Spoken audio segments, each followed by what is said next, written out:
नमस्कार. आज आपण एका जबरदस्त गोष्टीबद्दल बोलणार आहोत. ही गोष्ट आहे भारताच्या शक्तिशाली नद्यांची आणि त्या नद्यांच्या प्रचंड ताकदीला देशाच्या विकासासाठी कसं वापरलं गेलं याची. ही गोष्ट आहे मोठ्या स्वप्नांची, प्रचंड बांधकामांची आणि देशाचं भविष्य घडवणाऱ्या प्रकल्पांची. हे ऐकायला थोडं विचित्र वाटतं नाही का? कारण आपल्यासाठी नदी म्हणजे जीवनदायिनी. पण जरा विचार करा, जर तीच नदी दरवर्षी विनाशकारी पूर घेऊन येत असेल, घरदारं, शेतीवाडी सगळं काही उद्ध्वस्त करत असेल, तर तिला दुःखाश्रू म्हणणं अगदी स्वाभाविक आहे. आणि हीच एकेकाळी भारतासमोरची एक खूप मोठी समस्या होती. आणि मग याच समस्येवर एक भन्नाट उपाय शोधून काढण्यात आला. तो म्हणजे बहुउद्देशीय नदीखोरे योजना. म्हणजे काय तर एकाच दगडात अनेक पक्षी मारण्यासारखं. एकाच धरणाच्या माध्यमातून पुरावर नियंत्रण मिळवायचं, शेतीसाठी पाणी मिळवायचं, वीज तयार करायची आणि इतरही अनेक फायदे मिळवायचे. नदीच्या धोक्याचं संधीत रूपांतर करण्याची ही एक जबरदस्त योजना होती. तर मग आजच्या या विश्लेषणामध्ये आपण काय काय पाहणार आहोत? आपण बघणार आहोत की भारताच्या नद्या कशा दुधारी होत्या, या दुःखाश्रूंना कसं काबूत आणलं गेलं, या प्रकल्पांनी आधुनिक भारताच्या उभारणीत कसा हातभार लावला, नवीन प्रकल्पांसमोर कोणती आव्हानं उभी राहिली आणि या सगळ्याचा आज आपल्या जीवनावर काय परिणाम झालाय. चला तर मग सुरुवातीपासून सुरुवात करूया. मुळात अडचण काय होती? तर भारतातील नद्या ह्या जीवन जगण्यासाठी अत्यावश्यक आहेत, पण त्याचवेळी त्या विनाशकारी पूरसुद्धा घेऊन येतात. म्हणजे एकाच नाण्याच्या दोन बाजूंसारखी ही परिस्थिती होती. आता या समस्येवर ज्या योजना आखल्या गेल्या त्यांची उद्दिष्ट खूप मोठी होती. फक्त पूर रोखणं एवढाच उद्देश नव्हता, त्यामागे एक खूप मोठा विचार होता. शेतीला पाणी पुरवठा करायचा, कारखान्यांसाठी आणि घरांसाठी वीज निर्माण करायची, जमिनीची धूप थांबवून तिची सुपीकता टिकवायची. इतकंच नाही तर मत्स्यपालन आणि जंगल विकासालाही चालना द्यायची. ही सगळी मोठी उद्दिष्ट एकाच योजनेतून साध्य करायची होती. आता आपण काही अशा नद्यांबद्दल बोलूया ज्या खरं तर त्यांच्या विनाशकारी रूपासाठीच ओळखल्या जायच्या.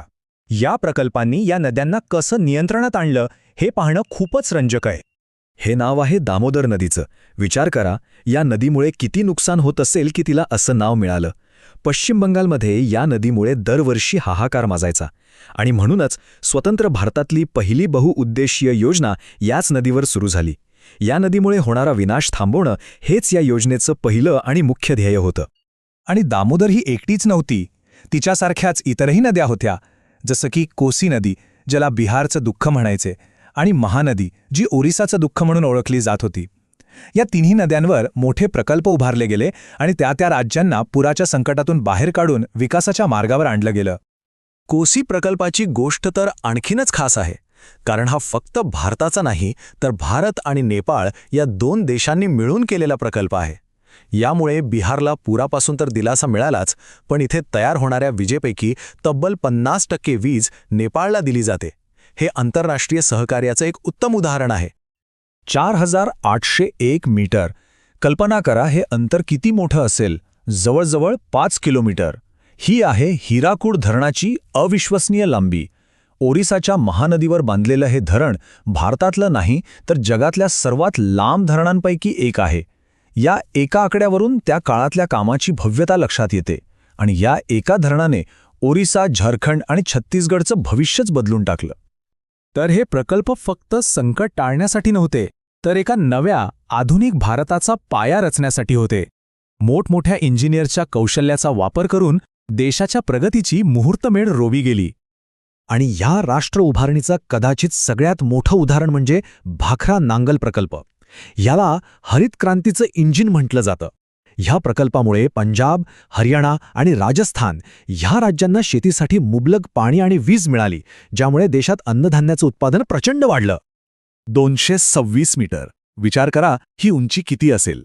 भाखरा धरण हे आशियातल्या सर्वात उंच धरणांपैकी एक आहे. त्याच्या मागे जो प्रचंड मोठा जलाशय तयार झाला आहे त्याला गोविंद सागर असं नाव दिलंय.